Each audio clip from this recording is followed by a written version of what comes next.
last day. The last day in freaking Nevada. Vegas trip over. Zero gambling. I think we know a certain characters whose channel you can go to see some of that kind of content. But for us, let's stick to the lift and let's stick to the basics. So, no fancy gym, just back to the anytime for some back. And I'm really hoping that they have straps in the lost and found, because I keep forgetting, well, not even forgetting, I keep just losing them. And I know where they are. Because every time I do arms for biceps, if I'm doing heavy dumbbell curls, I'll use straps so I don't have to actually like burn out my forearms just doing a regular set. But then I just put them down. Like, I know where they're at.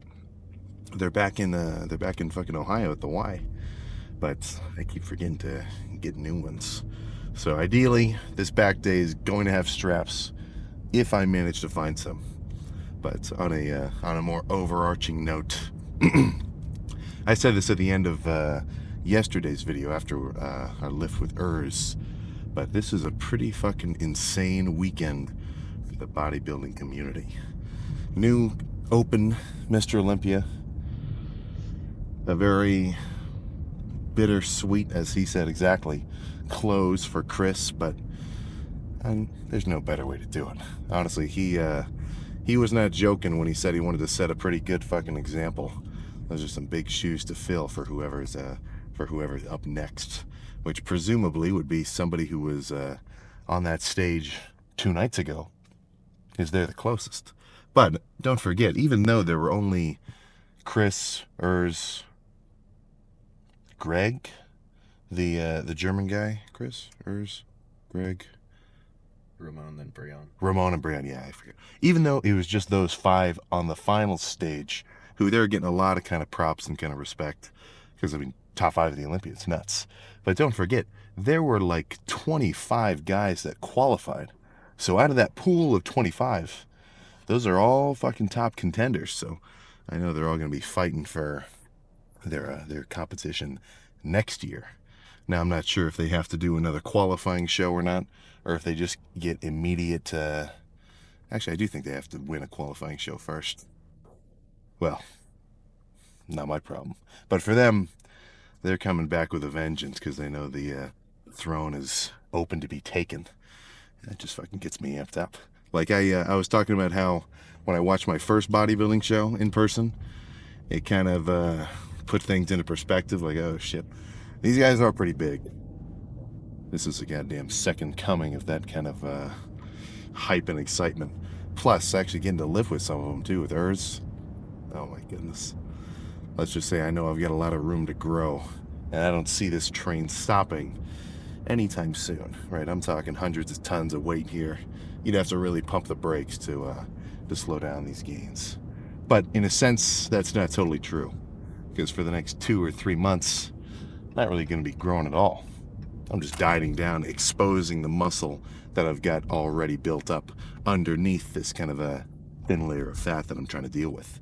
But after that, well, I mean, I've been saying it the last couple of times. Every bulking phase that I've done has always been crazier than the last one by about a 10-pound jump every time.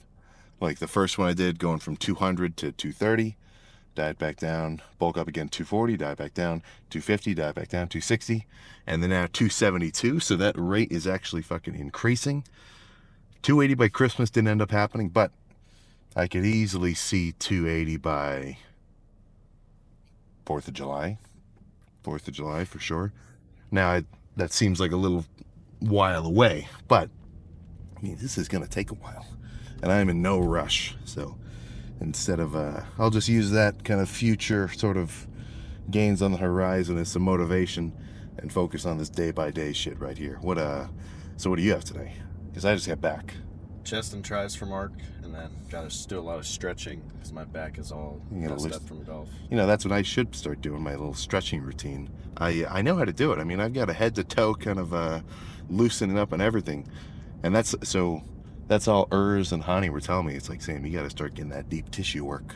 And I've been hearing that all over, but when I get back home, that'll actually get implemented. So that'll probably be some kind of little extra clip, either after a lift or before, some, having somebody just dig into me with some kind of sculpting tool. Really open up all my knots and muscle, whatever else is the only reason I probably haven't been doing it already is all the videos where I see guys have that, they get that done. It hurts. It's just totally uncomfortable, but that'll be cool. So that's the plan there. Let's just get in here, throw some weight around, get pumped, and head back home to Ohio. God damn it. Let's start with some single-sided stuff. Alternating reps though, because when I move on to like a pull down or something, I want both sides to be equally fatigued. If I do a full right side, then the full left side, I feel like by the time I hit that next set of double arm, my left side might feel a little more tired because it got worked a minute sooner than the other one, which might just be a little lifter OCD, but whatever. So 5 here, 5 here, just as many times as I can manage.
One more like that.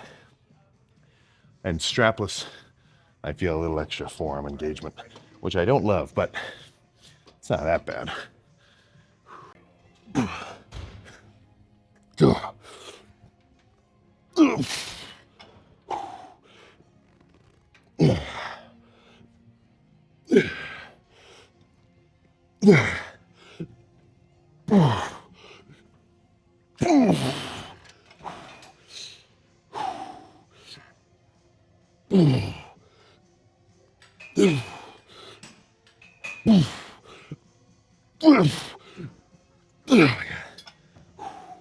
Oh, let's make it jump set.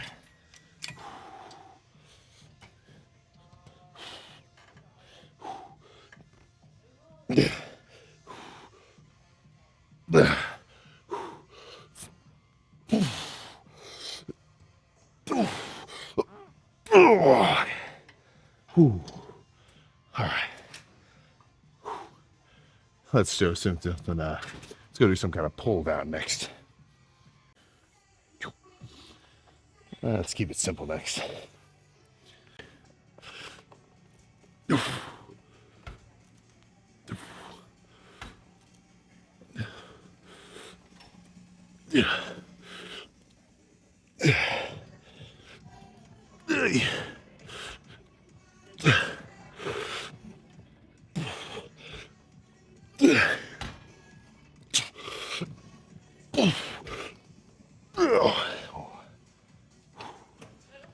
One more, just like that.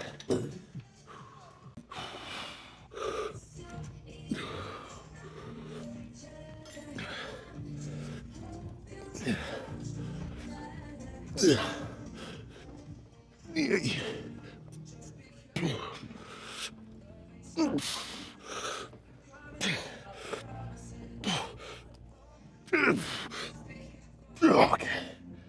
Whew. All right. Now let's do a pull down. It was the only one in here was taken, so that's what inspired the 2 rows in a row. Got a little broski cameo in the background. Boy. Oh. No.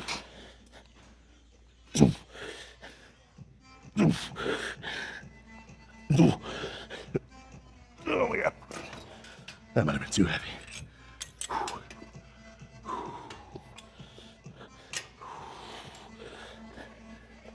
No.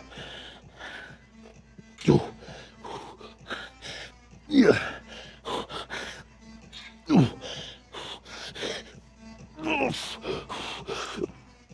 Okay. Oh. No.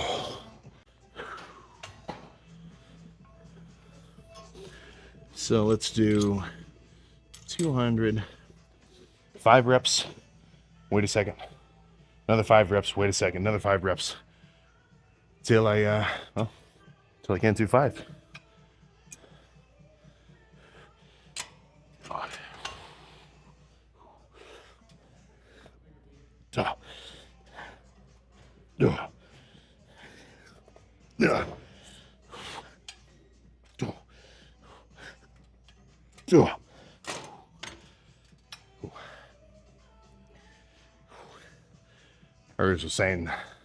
Urs was saying he likes these rest pause sets.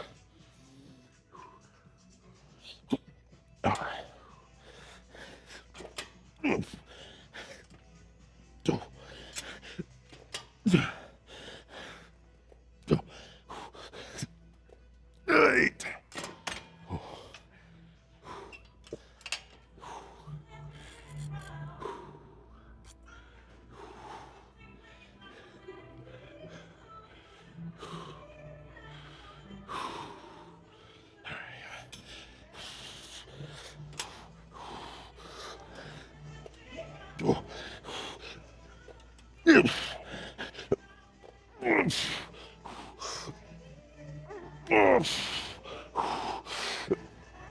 Oh my god. Oh crap. That's enough. Let's pick something else. Let's do some squeeze focused, underhanded assisted pull-ups.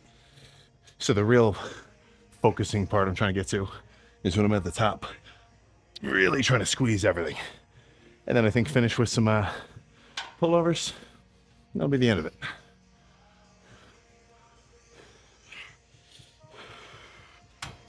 Boy.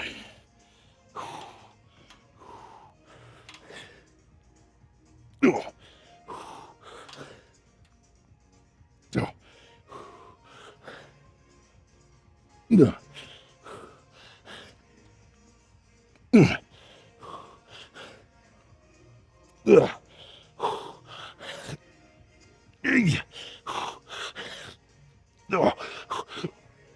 Oh my gosh. Ooh. Yeah. One set of pullovers, then we're done. Let's get this back day over with. 5 reps style. And then I don't mind making these more pumpish because I'm just trying to get as much blood here as possible.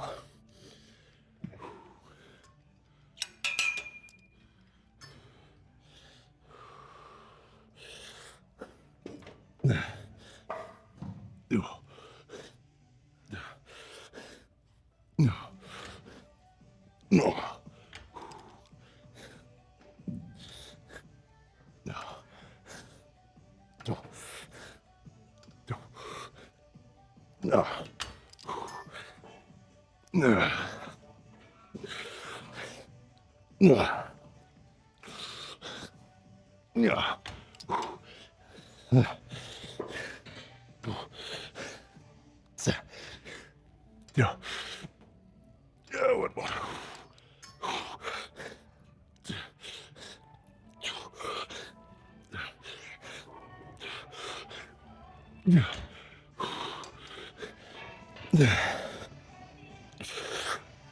Yeah. Okay. Whew. Yeah. Back's done. Let's go pose down and get ready for a long ass fucking trip home. But now when I get back, I'm just go straight to sleep. No need for a 3 a.m. workout. That'd be nuts. There we go. Back complete. Let's see how we're looking with a little silhouette lat spread.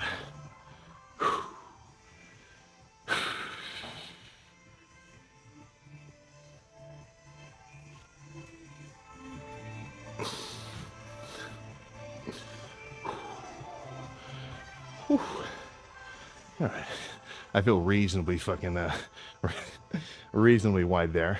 And then what I'm really excited about is as I get leaner, what's going to happen is my waist is going to get even smaller.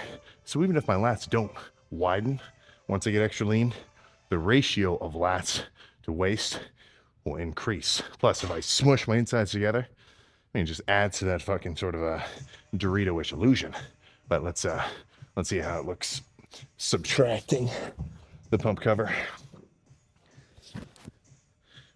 There we go. So same shit.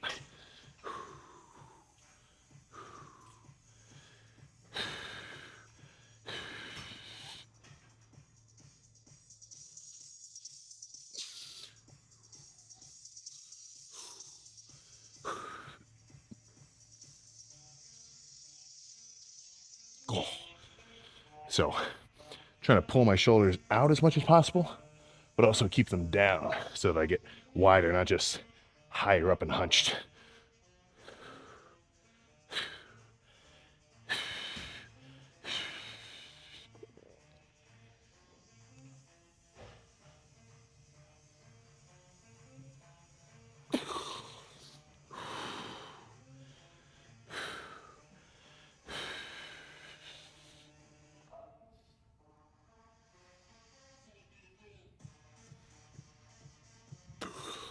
Oh. Only 1 week of a deficit. I can already feel the kind of proportionality is getting a little more in sync. And it's not just because I'm extra lean now, but my stomach is so much more empty. It's physically not just full of food. That's where if you ever want to work on your vacuums, like where you sit on the mirror, you go, like suck your whole gut in. There's almost no point to doing it if you just had a full meal of a belly, because now it's like you can't just move that food around. But either way, pump complete. Let's get out of here, man. Back to home turf.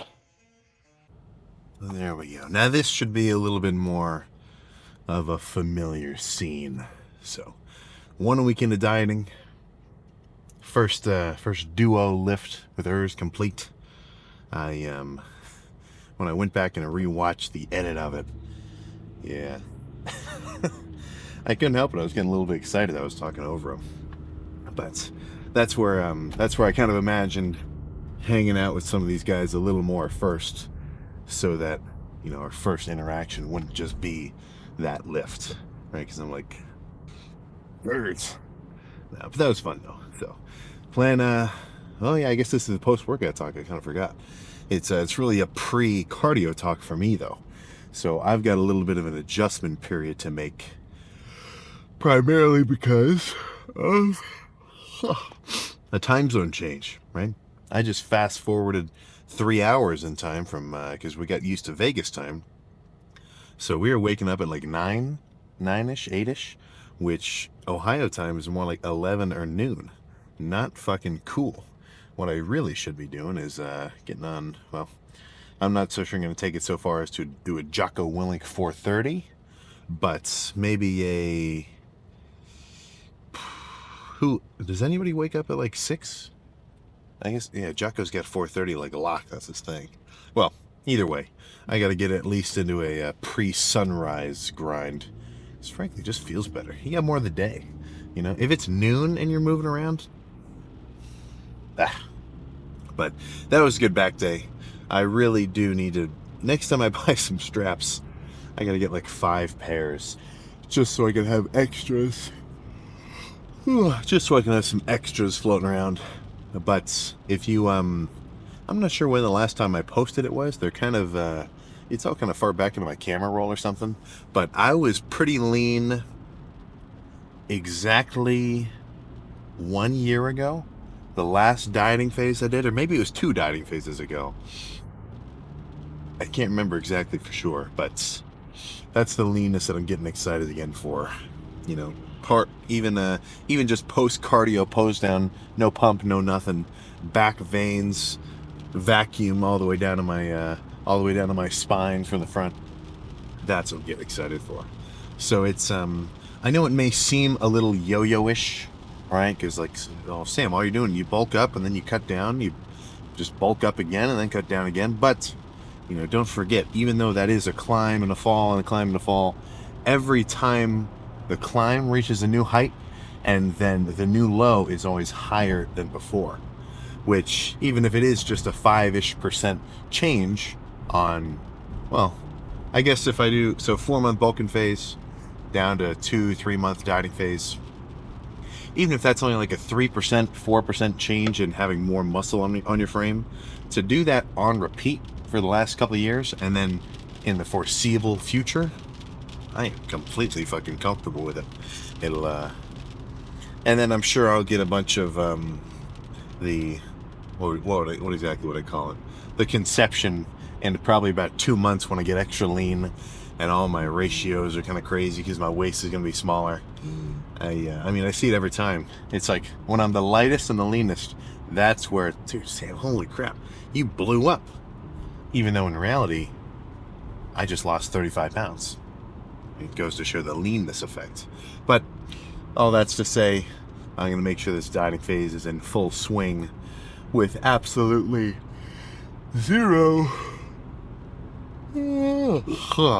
absolutely zero deviation.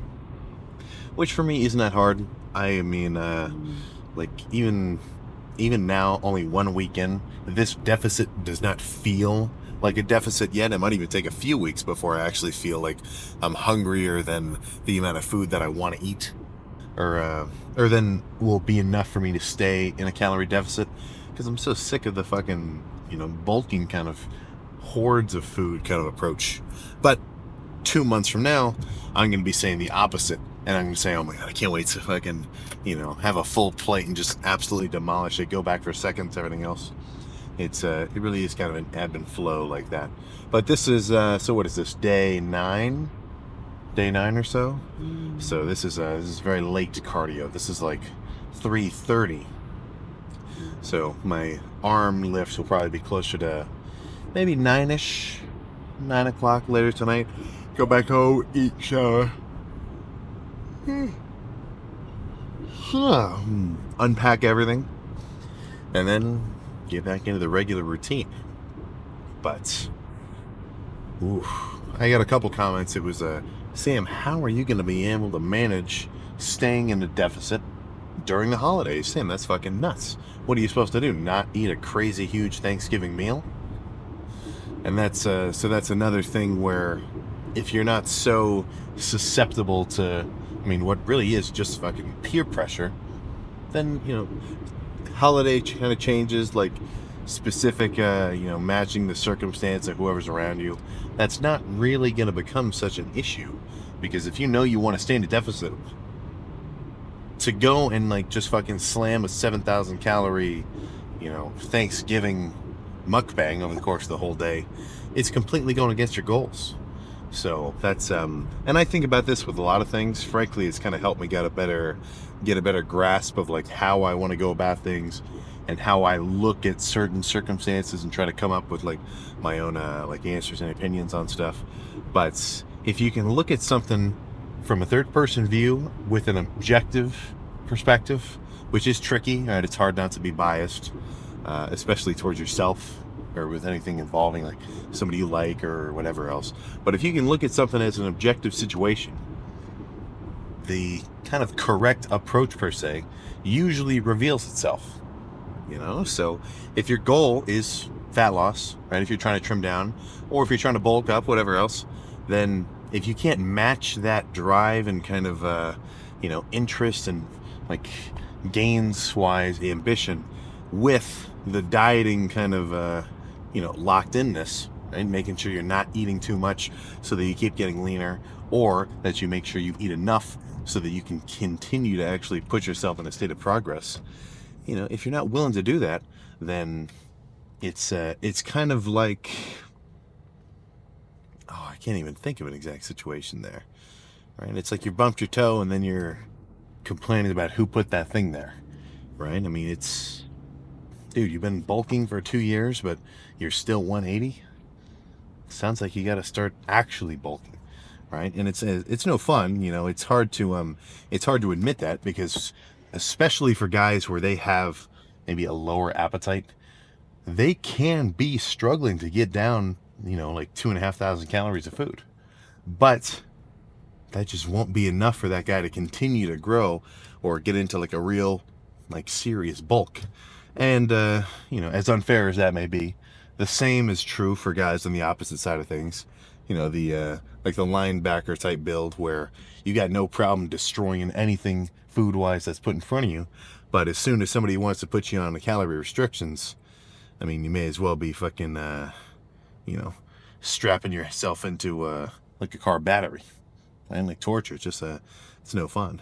But that doesn't take away from the fact that if you can work on trying to improve that, right, and just easing into getting more food in, or backing off a touch and not getting so much food in, then once you can tell you're on track for whatever your goals may be, that's kind of a motivation in and of itself, right? Obviously, you know what works, or you know that what you're doing is working. So usually that's a cue in somebody's mind to say, okay, if I wanted to keep working, I'm going to keep doing it. And then it's sort of an upward spiral there. It's don't, and I'm going to try not to say this so much because I've been saying it like in the last three videos in these car talks, but I can't stress enough. Get a food scale, start tracking your protein every day. Make sure you drink enough water, like add an electrolyte packet here and there. And that's step one. That's just track your protein. If you're a 150-pound dude, eat 150 grams of protein a day. If you're 200, well, this is a lean weight. If somebody was 300 pounds, but if they were completely lean, they'd only be 180. That guy would only need 180 grams of protein. So you kind of have to guess your like lean body weight. But that is a perfect first step. And then, you get a food scale in the kitchen. Maybe think about tracking your carbs, little things like that. But don't just try to jump in all the way all at once, because we've seen it every time anybody tries to make a crazy New Year's resolution. It's fucking impossible to stick to it, because you're trying to make a change that's so abrupt and sudden that it's too it's too much.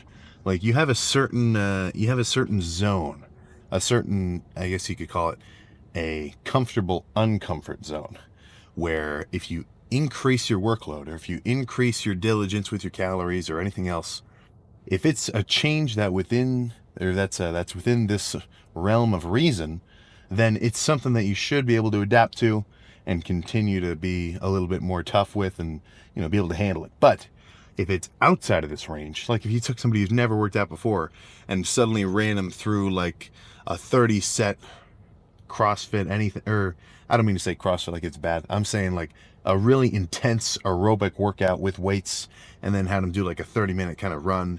That's well beyond that immediate comfort zone. So it's kind of a like push yourself as much as you can type situation, and then come back and push yourself a little harder the next time, and then a little harder and a little harder, and by the time you know it, you're going to be sitting here like, okay, should I do 4 plates on the Smith squat, or should I do 4 and a 25? I feel pretty strong, but you see what I'm saying? But that's all I got there. I'm going to finish my reasonably late cardio session. And then what day is today? Today is Tuesday. Yeah.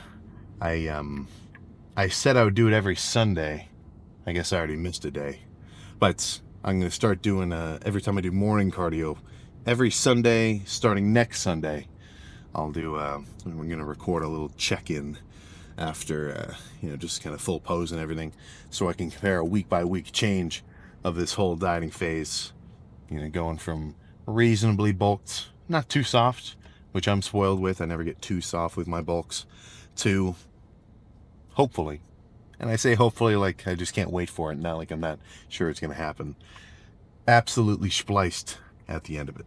So I got I'll have an arm day for you tomorrow, and then I'll get some cooking stuff in here soon. Don't hold me to it. Call me out for not posting it if you don't see a cooking video within the next couple days. But until then, do I have to say it? Do I have to say a certain 30-minute activity that you guys should be doing on the regular? Doesn't have to be every day, of course. Like I said, ease into these kind of things. But let's just say make yourself a little bit more acquainted with the cardio section of your gym. That'll be my last finishing note.